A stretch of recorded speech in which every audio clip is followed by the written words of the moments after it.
perkenalkan, nama saya Putri Damehati Gule. Saya kelas 11 MIPA 2, materi fisika mengenai pemanasan global. Simak video berikut ini. Dah.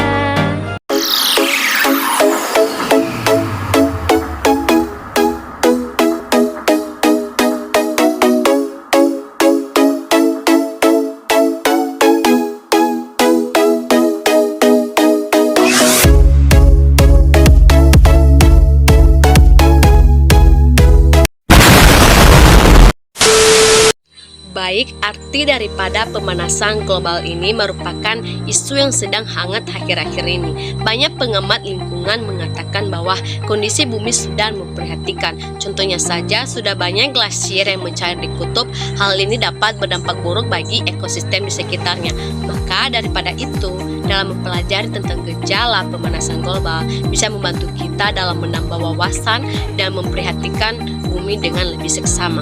Nah, pemanasan global ini atau disebut sebagai global warming adalah suatu bentuk ketidakseimbangan ekosistem di bumi akibat terjadinya proses peningkatan suhu rata-rata atmosfer, laut, dan daratan di bumi. Nah, global warming merupakan suatu proses yang ditandai dengan naiknya suhu atmosfer, laut, dan daratan. Sekedar informasi, suhu rata-rata global pada permukaan bumi telah melonjak sekitar 0,74 plus minus 0,18 derajat Celcius atau 1,33 plus minus 0,32 Fahrenheit. Dengan 100 tahun terakhir, jadi fix bumi kita sudah makin memanas. Penyebab pemanasan global. Penyebab pemanasan global ini diakibatkan oleh kebiasaan-kebiasaan manusia di kehidupan sehari-hari. Ada beberapa penyebabnya. Yang pertama, efek rumah kaca. Efek rumah kaca ini artinya karbon dioksida atau CO2 yang dihasilkan oleh kegiatan di bumi ini seperti pernafasan dan hasil pembakaran bahan bakar yang menyelubungi bumi. Karena kadarnya sudah berlebihan, maka CO2 seolah seperti kaca yang menutup permukaan bumi. Sebenarnya, efek rumah kaca itu ada gunanya untuk bumi kita dalam hal memberi panas. Jika tak ada efek rumah kaca, maka bumi ini akan diselimuti oleh dingin dengan suhu rata-rata sebesar 15 derajat Celcius atau 99 derajat Fahrenheit. Bumi sebenarnya lebih panas daripada 33 derajat Celcius atau 99 derajat Fahrenheit dari suhunya sebelumnya. Andai tidak ada efek rumah kaca, suhu bumi hanya sekitar min 18 derajat Celcius sehingga es akan menutupi seluruh permukaan bumi. Karena efek inilah bumi menghangat, namun jika kadar berlebihan, maka akibatnya terjadilah yang namanya pemanasan global. Yang kedua, efek umpa balik. Umpa balik ini contohnya seperti penguapan air.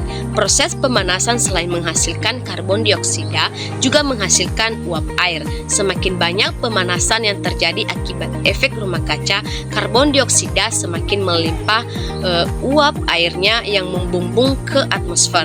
Uap air sendiri ternyata memberi efek rumah kaca seperti gas CO2. Pemanasan yang terus terjadi itu menambah jumlah air secara terus-menerus hingga akhirnya tercapai kesetimbangan konsentrasi uap air. Efek rumah kaca dari penguapan air disinyalir lebih besar dari efek rumah kaca gas CO2 yang menghasilkannya. Yang ketiga, variasi matahari. Variasi matahari ini dipengaruhi oleh siklus matahari 11 tahunan atau disebut sebagai siklus bintik merah.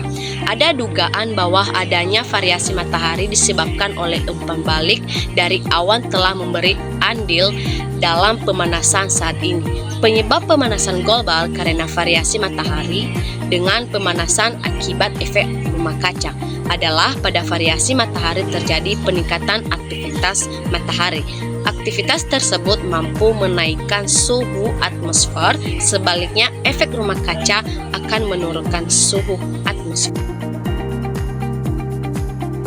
Sekarang kita masuk pada pemanasan global. Pada dampak ini, selain mengganggu ekosistem, ada beberapa dampak pemanasan global yang bersifat serius dan ditangani dengan tepat. Ada beberapa dampak dari pemanasan global, diantaranya adalah Yang pertama, iklim tidak stabil.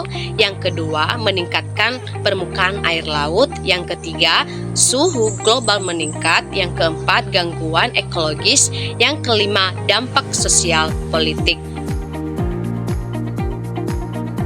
Terakhir, kita membahas mengenai mengantisipasi pemanasan global. Yang pertama, konservasi lingkungan seperti melakukan reboisasi, penanaman pohon, dan menghijau lahan kritis. Yang kedua, menggunakan energi yang bersumber dari energi alternatif atau energi matahari dan angin, guna mengurangi penggunaan energi bahan bakar fosil atau minyak bumi dan batu bara. Yang ketiga, daur ulang dan efisiensi energi. Yang keempat, upaya pendidikan kepada masyarakat luas dengan memberikan pemahaman dan penerapan untuk mencegah terjadinya pemanasan global.